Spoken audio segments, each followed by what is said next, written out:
paro del transporte, paros del transporte o de los transportes. El transporte es una cosa que no entendemos bien, es muy compleja, hay un montón de planes, un montón de reformas, etcétera.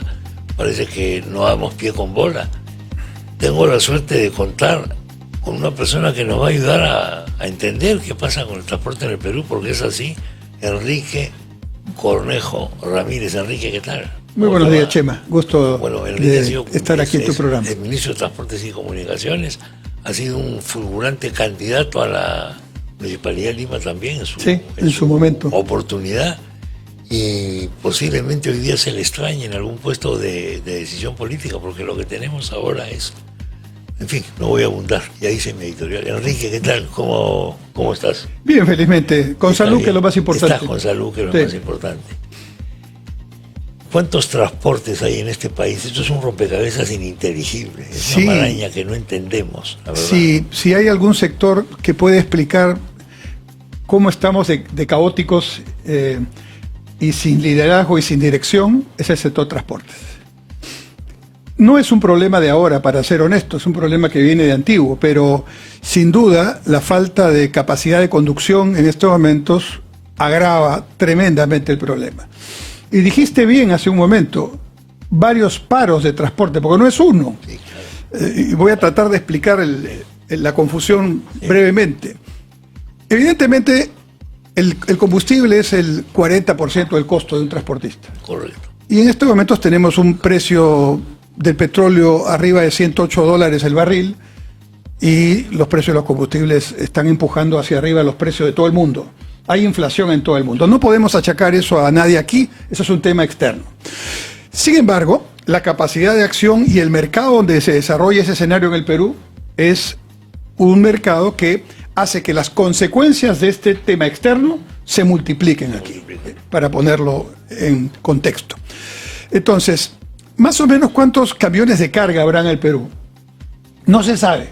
No sabemos. En el siglo XXI, cuando estamos en el siglo de la información, lo mínimo que se le pide a alguien que hace decisión pública o que toma decisiones en cualquier ámbito es tener datos. Se estima, dicen los expertos, le he preguntado a varios expertos, que hay más o menos entre 400.000 y 500.000 camiones en el Perú. Pero no se sabe bien si son camiones o si son tractos o si son carretas. El número no se tiene. Y ahí por ahí empiezan los problemas, ¿no? Entonces, efectivamente, estos transportistas tienen varias actividades. Algunos se dedican al transporte de carga, básicamente de carga vinculada al comercio internacional, y tienen su formalidad. Hay algunos informales también, como todo en el Perú, y tienen su gremio más o menos conocido, con sus dirigentes más o menos conocidos. Ellos son los que salen normalmente en los medios. Correcto.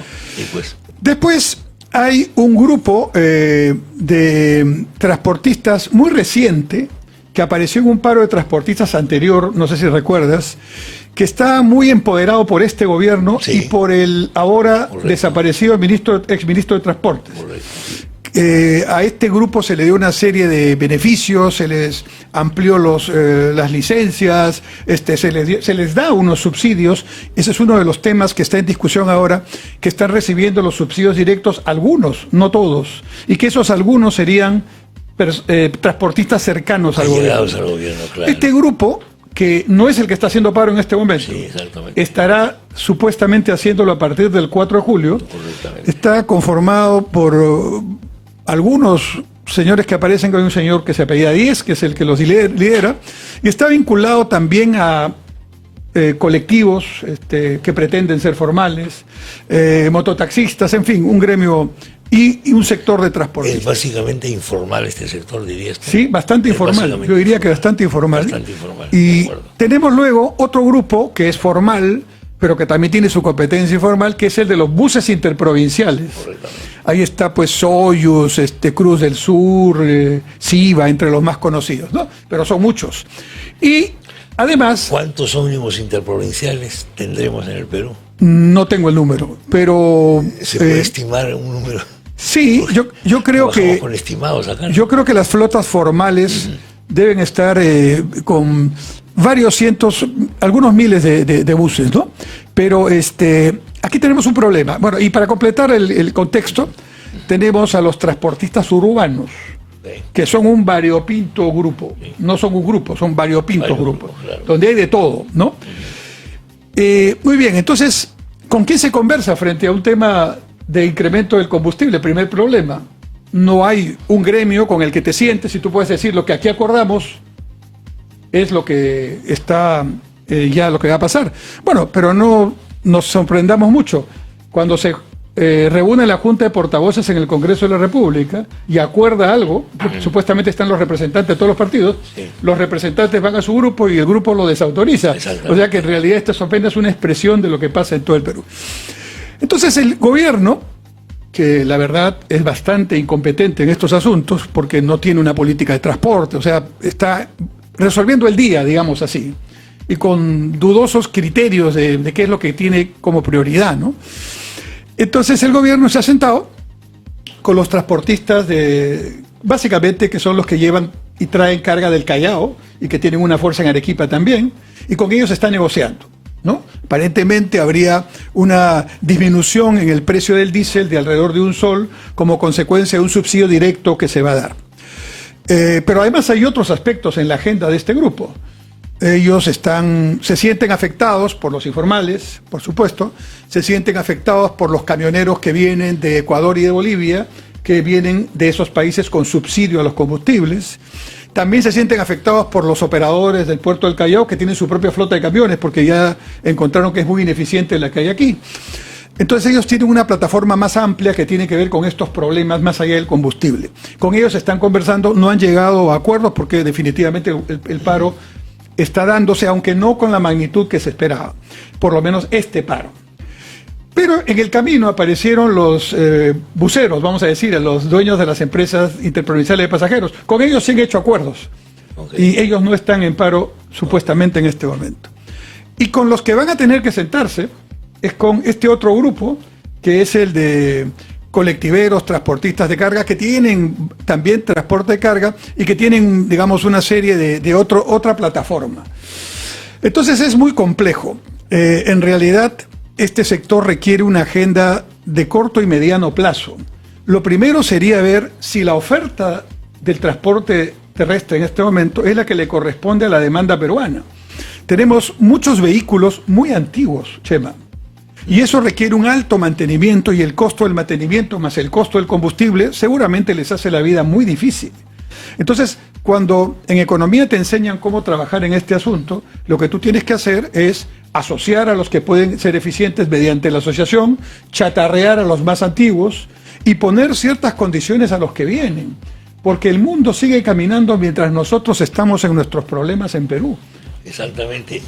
Da la impresión de que el gobierno no intenta solucionar los problemas, sino quiere crear fracciones gobiernistas en diferentes ámbitos. Por ejemplo, el primer experimento ha sido crearle una paralela al SUTEP. Entonces ahí ya está un partido político magisterial. Cosa que le está costando ahora con el anuncio de Perú Libre, ¿no? Exactamente. Y la otra tiene que ver con el transporte. Están tratando de formar un gremio también propio, de alguna manera, amparándose en informales, etcétera, etcétera. De manera que me da la impresión de que los temas estructurales en el transporte no les interesan mucho. No les interesa la cosa política inmediata. No solo no les interesa, Chema, sino no los conocen. No los conocen. Y eso es dramático. No los conocen. Es como si estuviéramos en un gran navío que se llama Perú y resulta que ha votado legalmente, digamos, los miembros de todos los que estamos en el barco, y lo han ganado, porque en democracia se gana con los votos, ¿verdad? Y los capitanes del buque nunca han manejado un buque. Exacto. Entonces, ni siquiera un peque-peque. Entonces, en estos momentos tenemos serios problemas de conducción, porque la tarea pública es una tarea compleja, no es cuestión solamente del día que te dan la designación, te juramentan. Yo digo, ese es el único día en que respiras tranquilo. Al día siguiente, así de papeles que tienes que firmar, no sabes ni bien el proceso que has seguido, ¿no? Y empiezas a tomar decisiones que hay que tomarlas. Ahora, ¿cómo tomar decisiones si no hay prospecto, no hay plan, no hay proyección, ¿no? El plan era tomar el poder. Sí, el segundo plan era cambiar la Constitución. Sí, claro. Y eso felizmente no se puede hacer en este momento. Ahora, siguen diciendo de que estos problemas se solucionan con una nueva constitución, o sea, es la solución facilista de la magia de la ley, ¿no? Ahí hago dos comentarios. El primero es una autocrítica a quienes tenemos alguna opinión, porque tenemos experiencia, porque hacemos docencia, porque emitimos opinión pública. No hemos sido suficientemente capaces de explicar las ventajas que durante más de 20 años ha tenido el llamado modelo económico. Y creo que eso tenemos que autocriticarnos todos, porque la población percibe que la frase "el modelo económico no ha funcionado" es cierta, y en realidad eso no es así. Claro. Hemos crecido durante 20 años al 5%, 7%, claro, en plena crisis, Chema. El año 2008 empezó la crisis internacional, el 2009 crecimos un poquito menos de 1%, pero fuimos uno de los 5 países que crecimos, y el 2010 crecimos 9%. En otras palabras, es posible crecer a pesar de la crisis, porque el Perú tiene una serie de proyectos en camino, pero eso requiere gestión. Y un elemento que para el presidente Castillo y quienes lo acompañan no existe en su cerebro, que es la fórmula inversión privada, crecimiento, generación de empleo. Esa ecuación no existe en su cabeza. Entonces él cree que el Estado o un discurso encendido en una plaza genera la solución al problema. Y lo que tenemos que hacer es generar inversión para generar crecimiento, para generar empleo. Ahora, ¿no es un modelo perfecto? No. ¿Por qué? Porque el Estado no está cumpliendo su tarea, no la inversión privada. Porque, ¿cuál es el reclamo? Tenemos inseguridad ciudadana, ¿eso es tarea de la inversión privada? Tarea del Estado. Tenemos una educación de baja calidad, tarea del Estado. Tenemos una salud que no tiene salud preventiva, tarea del Estado. Tenemos una justicia que no es justicia, tarea del Estado. Entonces, en realidad, el enfoque debería ser, hay que modernizar el Estado. Pero como estas personas que ahora están en el gobierno tienen más una ideología que un entendimiento de lo que pasa, no se han enterado que el mapa mundial ya cambió. Claro, y no les gusta la gestión. No les gusta. No está en su cerebro. Recuerdo al Che Guevara, sí. Yo estuve varias veces en Cuba, y en una oportunidad, firmando un convenio con Cuba, estuve en el Banco Central de Cuba, el equivalente al Banco Central peruano. Correcto. Y hay una placa muy bonita ahí para Ernesto Guevara, porque fue el primer presidente del Banco Central de la Cuba revolucionaria, ¿no? Que firmaba los billetes con la palabra Che. Sí, y que no aguantó ni un año el puesto. No, claro que no. Y entonces le pregunté a los cubanos, bueno, ¿y qué pasó con el Che? Bueno, él solo sabía de la Revolución Armada, ¿no? Entonces, haciendo con las distancias del caso el paralelo, ¿verdad? Sí. Hay algunas personas que están ahora gobernando que solo sabían tomar plazas, cerrar carreteras y crear caos. Y ahora de pronto tienen la oportunidad de gobernar, manejar recursos que tenemos, no gracias al gobierno, claro, sino gracias a los 20 años anteriores. Heredados. Tenemos una herencia que estamos despilfarrando. Exactamente, y no es eterna, ¿no? ¿Cómo se negocia? Tú has sido negociador con los transportistas mucho tiempo, has conocido, has tenido tratos con ellos, te has peleado con algunos de ellos, sí, claro, te has amistado con algunos de ellos, etcétera. ¿Cómo se hace para negociar con esta cosa tan informe o tan multiforme de tantos gremios y tantas situaciones? ¿Por dónde se comienza a hablar? Yo creo que lo primero es tener autoridad. Tener autoridad. Que te reconozca la autoridad. En otras palabras, los transportistas, como cualquier otro gremio, huelen si tú no tienes autoridad. Pero por supuesto. Se dan cuenta. Y hoy no solo huelen, y están aprovechando esta circunstancia para poner en mesa temas que no deberían estar en mesa, que son absolutamente inmanejables, ¿no? Por ejemplo, nosotros tenemos un problema con el combustible, pero eso, ¿a qué debe llevar una política de transporte? Bueno, ¿qué hacemos con el tema de la matriz energética peruana en los próximos 20 o 30 años? La matriz energética peruana hoy día está mayormente abastecida por las hidroeléctricas. Desde hace 14 años no se hace un nuevo proyecto de hidroeléctrica en el Perú. Y esos son proyectos de largo plazo. Y el Perú tiene una cantidad importante de posibles hidroeléctricas. 0 hidroeléctricas en este momento. Y es una de nuestras fuentes importantes. Y la otra es el gas natural. Pero el gas natural hoy día tiene solo un ducto. El gas natural, por si acaso, porque ahí varios presidentes se han equivocado. Castillo se ha equivocado, pero también se equivocó Humala, recordarás. El gas natural no es el gas licuado de petróleo. Sí, claro. ¿No? Claro. Entonces, nosotros tenemos gas natural, que tenemos en cantidad suficiente. Que no sale del petróleo. Claro. Y ese gas natural hoy día tiene un ducto que va desde el Camisea en el Cusco hasta Melchorita en el límite entre Chinchi y Cañete. Y que si el mercado peruano no, por el contrato, no tiene la suficiente demanda, y ahora estamos creciendo, acaba de salir antes de ayer, el Banco Central ya puso su nueva meta, 3.1. Yeah. Era 3.4, sí, antes era 4.5 y así seguimos en caída de pronóstico. Mañana, ¿cómo será? ¿No? Sí. Entonces, ese 3.1 significa que no estamos demandando la suficiente energía porque no estamos creciendo como deberíamos crecer.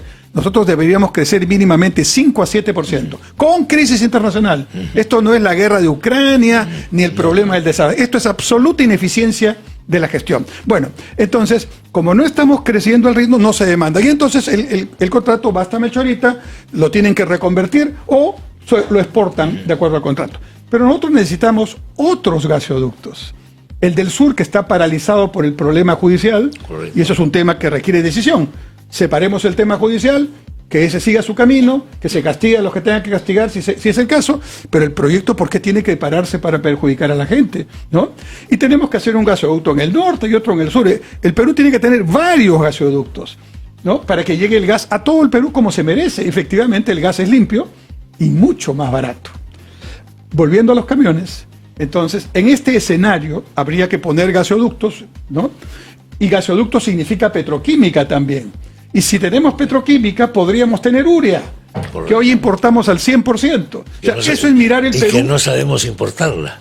Además, dos procesos caídos. Es impresionante. Y uno, esta cosa de la urea es y uno con una denuncia por investigar, por supuesto, sí, claro, lo voy a poner en condicional, sí, de claro, que habría habido una supuesta coima en el negocio que se iba a hacer. Increíble, es criminal, porque en este momento tenemos a portas una campaña agrícola. Si la campaña agrícola del 80% de lo que comemos, porque los alimentos importados solo son maíz, trigo y aceite, ¿no es cierto? Todo lo demás lo producimos en Perú.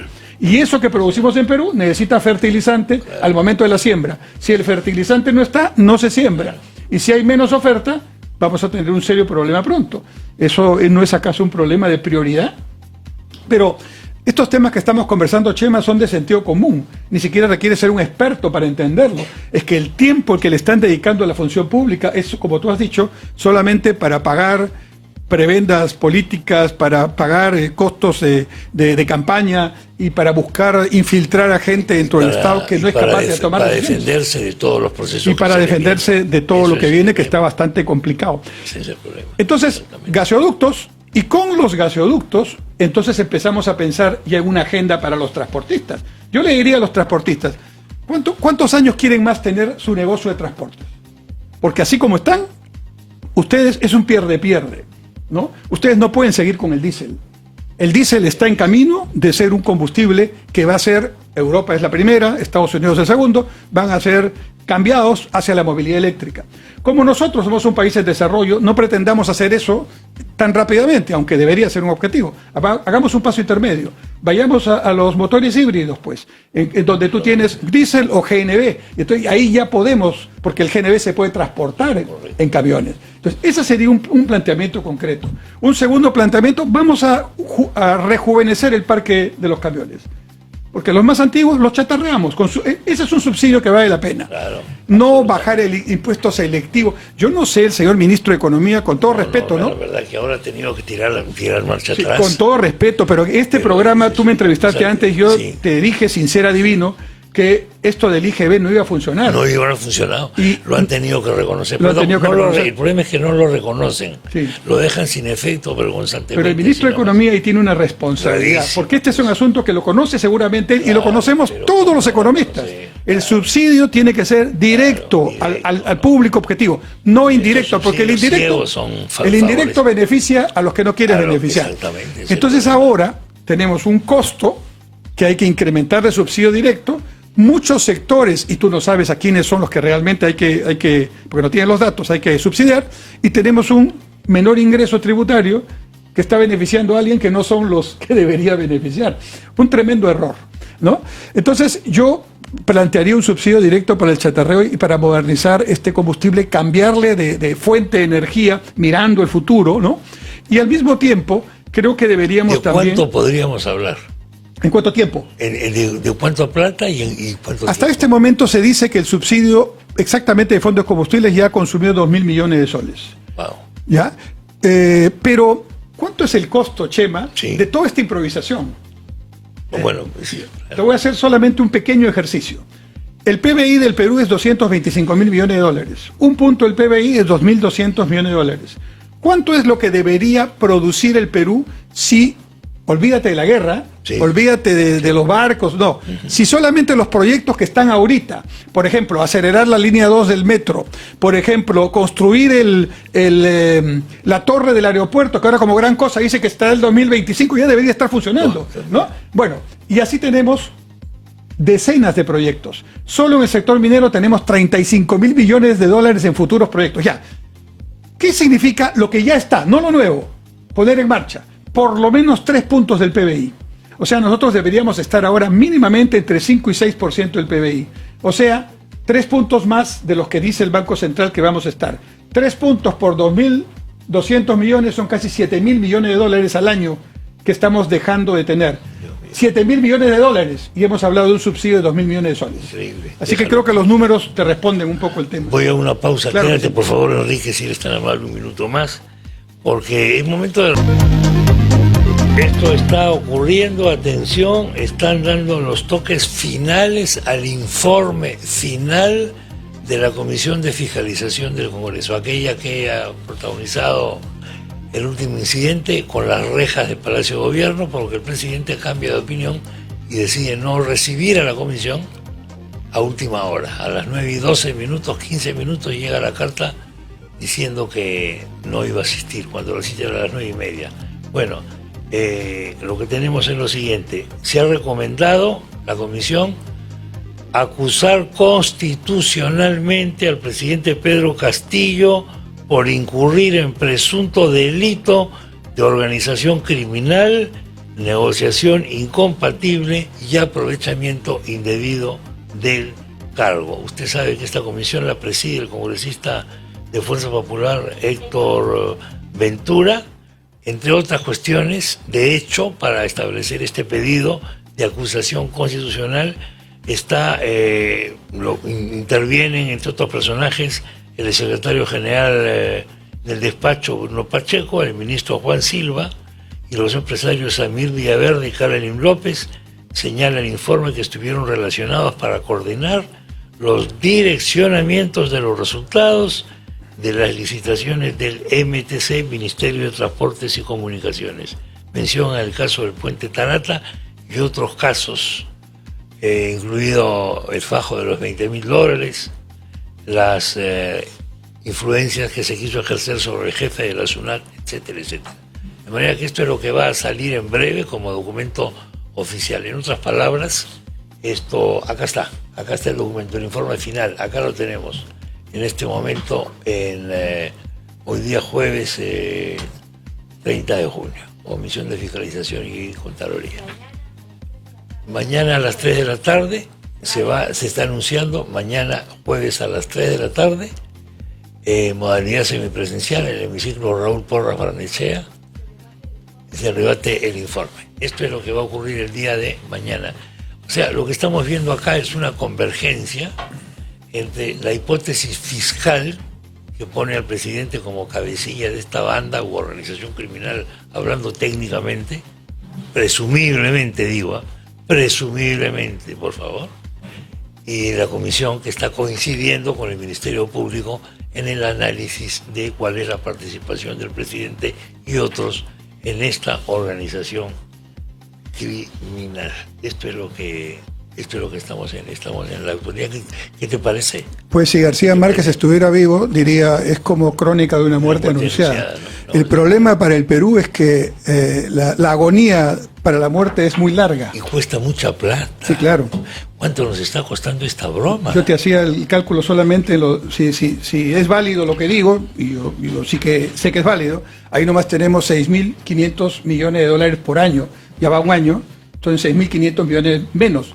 más los 20.000 millones de dólares que salió cuando se supo que iba a ser el candidato Castillo presidente, más los 2 puntos que ha bajado la calificación internacional a Perú, que eso nos sube la tasa de interés. Eso no es nada de la crisis, ¿eh? Eso es por Perú. Eso no tiene nada que ver con el señor Putin. No, en absoluto. Ni con el trigo, ni con nada. Ni por la uria, no, esto es por deficiencia nuestra. Deficiencia nuestra, ¿sí? Imagen. Lo que no entienden estos caballeros es que la imagen que da un gobernante, su respetabilidad, su credibilidad, es muy decisiva. ¿Por qué? Porque hay una ciencia, no es una ciencia, la ciencia es la economía, pero hay una cosa que se llama la psicoeconomía. Si yo lo miro al presidente y no me da confianza, yo digo, yo no meto un yen en este país. Y tanto si puedo lo saco. Sí, las expectativas son importantísimas. Hay una frase que me gusta mucho, la comparto con mis estudiantes siempre en la universidad. Los ciudadanos votamos cada 4 o 5 años. Los mercados, que incluyen a todos los agentes económicos, votan todos los días. A todos los días. Y la votación está claramente en un sentido contrario al liderazgo del presidente. Es el plebiscito de la plata, ese no tiene esto, ¿cómo equivocarse? Y tenemos un problema. Tenemos un problema. Acaba de salir, como te decía hace un momento, el último reporte de inflación del Banco Central de Reserva del mes de junio. Sí. Se hace por trimestres. Y no solamente hay esta previsión a la baja del crecimiento, 3.1, sino se está diciendo que la inflación anual de Perú es 8%. Sí. Para ponerlo en contexto, hace 2 años era 2. Sí. Entonces esto es 4 veces la inflación. Es terrible, es tremendo. Esa noticia es terrible. Y hay que decirlo con cierta pedagogía, porque quienes nos escuchan y ven que tienen menos de 40 años no han vivido la inflación que hubo en el Perú en los 80. Hombre, naturalmente. Ni en los 70. Entonces no saben todavía lo que significa la inflación. Dicen la inflación, ¿no? La inflación es el peor de los impuestos. Afecta a todos, pero afecta mucho más al que no tiene dinero, porque no se puede defender, ¿no? Entonces, pero el dato que da, el pequeño dato, porque yo leo el entrelínea del informe del Banco Central y me pregunto, ok, la inflación es 8 ahora, pero ¿cuándo cree el Banco Central que la inflación va a disminuir? Y dice que va a volver al rango meta de 2 a 3% el segundo semestre del 2023. Entonces, no solamente tenemos estos problemas políticos por lo que estamos comentando, sino que la capacidad económica del Perú está siendo afectada doblemente por la crisis internacional producto de la guerra y del desajuste del abastecimiento y de los problemas del petróleo, y por el problema interno, y yo creo que el problema interno ahora es un 60-40, es el más importante. Mira, ahí hay encuestas que te indican cómo la gente gasta menos en una serie de rubros, ¿no? Hay un porcentaje altísimo que gasta menos en comida. Claro. O sea, no les alcanza para comer lo suficiente. Claro. Otros gastan menos en cosas, digamos, relativamente superfluas, o lujos, entre comillas, pero esa es la minoría, que no gasta en lujos normalmente. Entonces, vamos a llegar a una situación de crisis humanitaria en nuestro país, en la que vamos a tener que hacer campañas para promover alimentaciones populares. Bueno, hay campañas ya para tratar de apoyar a las ollas comunes. Estamos llegando a ese nivel. Exactamente. Y con un problema. La inflación que decimos 8% y decíamos 2%, pero esa es la inflación promedio, Chema. Como todo promedio, claro, se ubica a la mitad del universo, ¿no es cierto? Pero la inflación en la masa que tiene pocos ingresos, que es la que está más afectada, es 12% en alimentos. Y por regiones es bastante mucho más fuerte, por ejemplo, en regiones más al interior, que están más alejadas, porque el alimento, el transporte, el flete para llegar ahí demora más, ¿no? Entonces cuesta más. Es un problema bien serio. Y entonces no deberíamos estar para improvisaciones, para juegos políticos y para cálculos electorales. Y parece que eso es lo que llena la agenda. Y a mí me sorprende la falta de empatía, esa palabrita que está de moda ahora, que tiene este gobierno con los sectores populares. Estoy yo muy asombrado. Aquí hay un tema psiquiátrico, creo yo, soy un lego en la materia. Por ejemplo, nadie pestañea cuando cuando mueren 14 personas en el Perú. O cuando entra el gas que supuestamente ha entrado a la misma mina. O sea, y 200 estaban adentro. Entonces, yo realmente nunca he visto una cosa tan insensible de parte de gente que en teoría representa a los más humildes. Y es curioso, este gobierno que tiene representantes, empezando por el presidente, que tiene un discurso tan anti-inversión privada, Sí. ¿no? Cuando la inversión privada se equivoca, no dice nada. Ah, no, absolutamente. Repsol, lo Lo digo de por nombre Repsol es propio, una porque cosa patética. nos ha originado un crimen ecológico de Increíble, grandes magnitudes, increíble. que según los científicos pasaremos 2 décadas en terminar de limpiar, y no ha dicho un discurso siquiera más o menos duro, como debe ser en nombre de todos.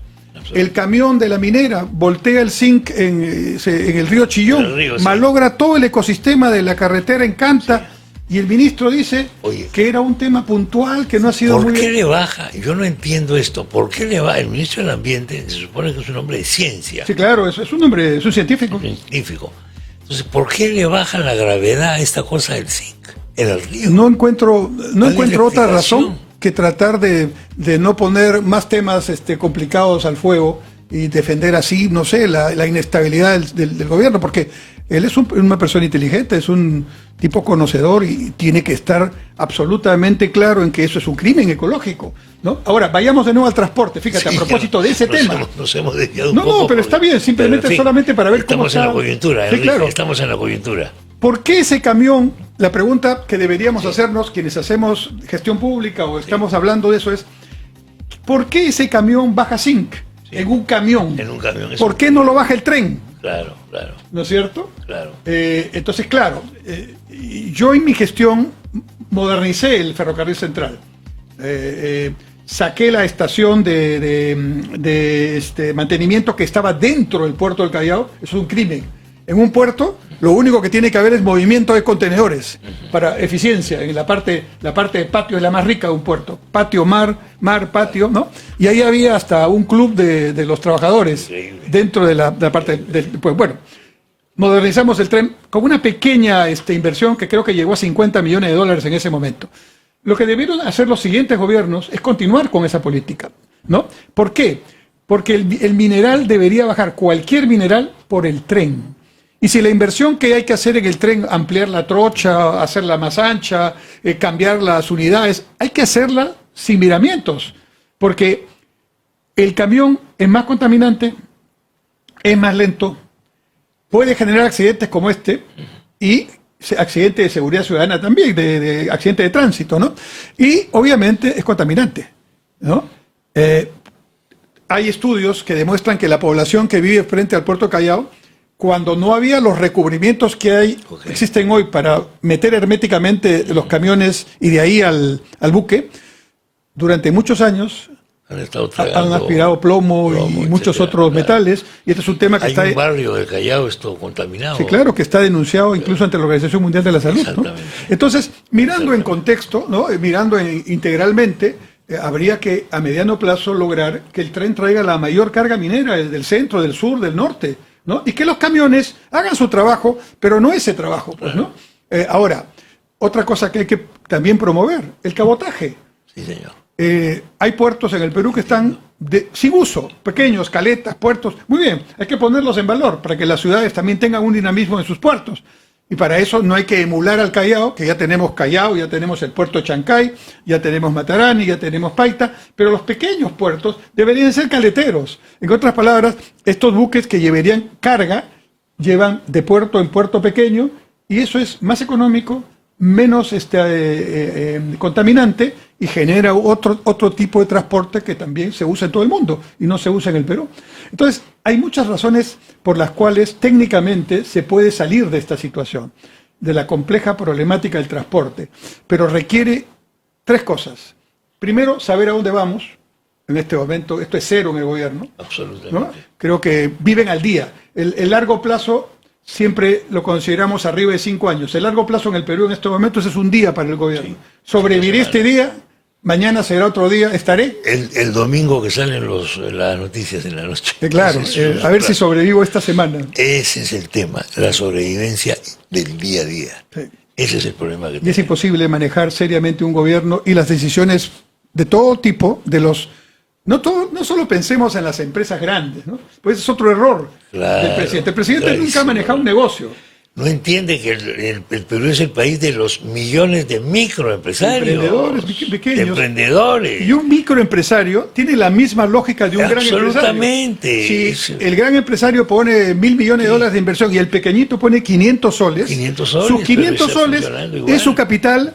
Que lo que primero que va a pensar es, a ver, si invierto mi capital en mi nueva carretilla para vender mi emoliente, a ver, ¿qué posibilidades tengo de perder mis 500 soles? Claro. Entonces, si el municipio viene y se carga mi carretilla y se la mete al camión y se la lleva decomisada, ya perdí mis 500 soles. Entonces, ¿qué quiere el pequeñito? ¿Qué quiere el mediano? ¿Qué quiere el grande? Estabilidad. Que no lo fastidie. Mínimamente. Y luego los consumidores, ¿no? Claro. Los pequeños y medianos consumidores. ¿Me compro un televisor o no me compro un televisor? Claro. Porque ¿cómo va a venir la inflación? ¿Cómo voy a terminar pagando mis cuotas? Etcétera, etcétera, ¿no? ¿Cómo se va a encarecer? En fin, una serie de decisiones que hay que tomar todos los días que estas personas no saben tomar o no necesitan tomar porque viven pues del erario público. Claro, y entonces ahora entonces les pagan a fin de mes todos los tenemos días. A muchos familiares, conocidos, Ese es el problema.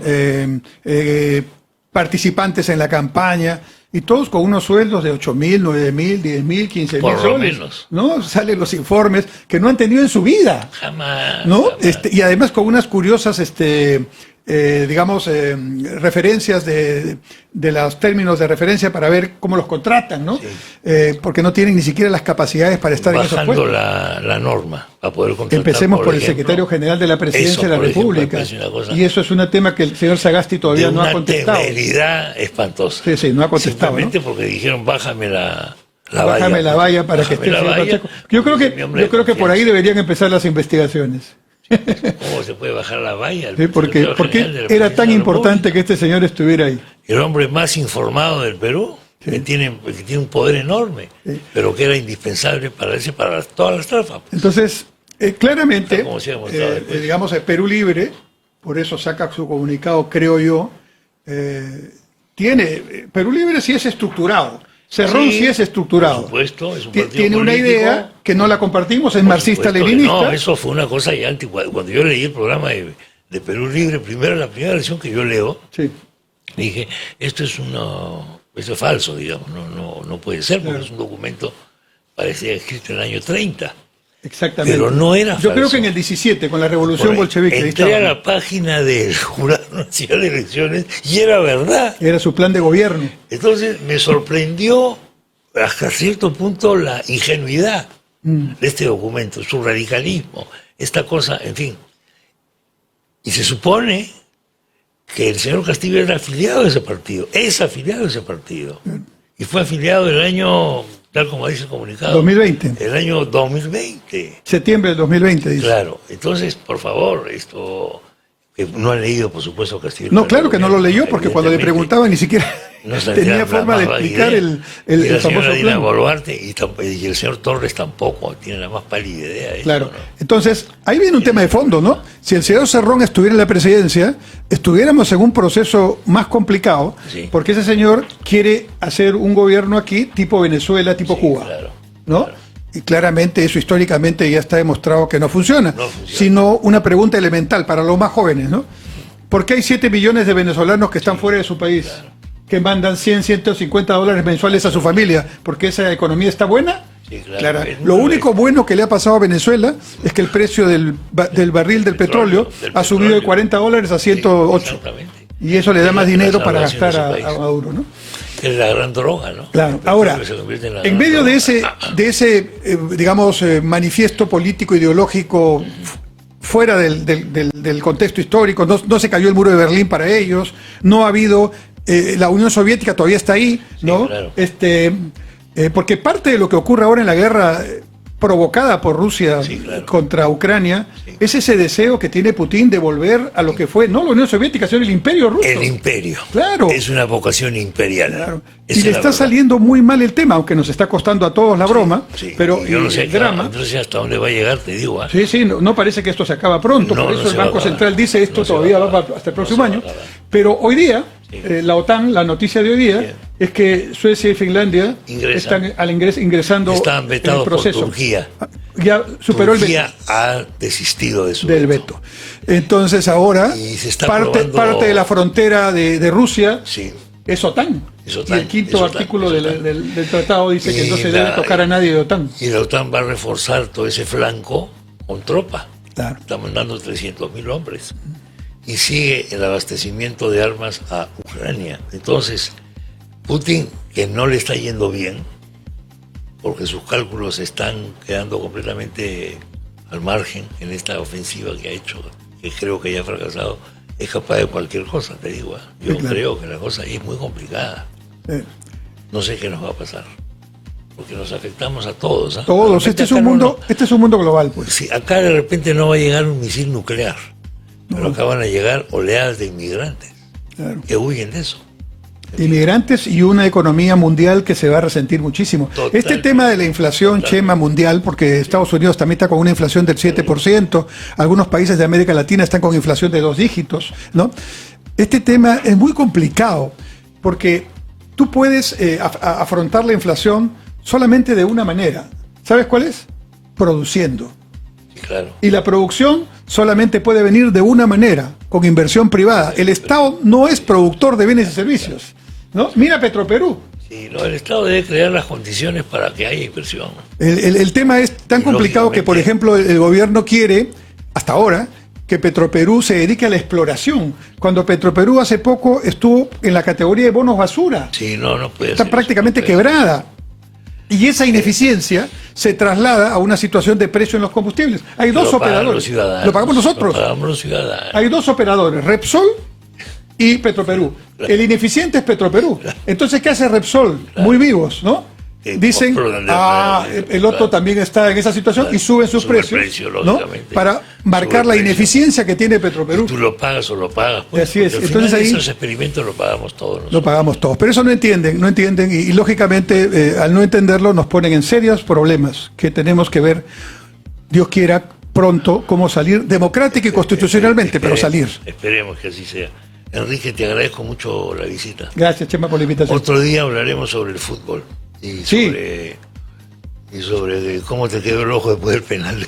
No, muy triste, pero creo que lo mejor que le puede pasar al Perú, aprovechando de esta dificultad futbolística, es volver a sus divisiones inferiores, a esa época en que teníamos campeonato de reservas, campeonato de juveniles, campeonato de las divisiones inferiores, y que venían selecciones, estoy hablando de los 70, que venían selecciones de fútbol, a jugar con los equipos de aquí. Eso era un fútbol competitivo. Enrique, muchas gracias por la visita, muy amable. Señor.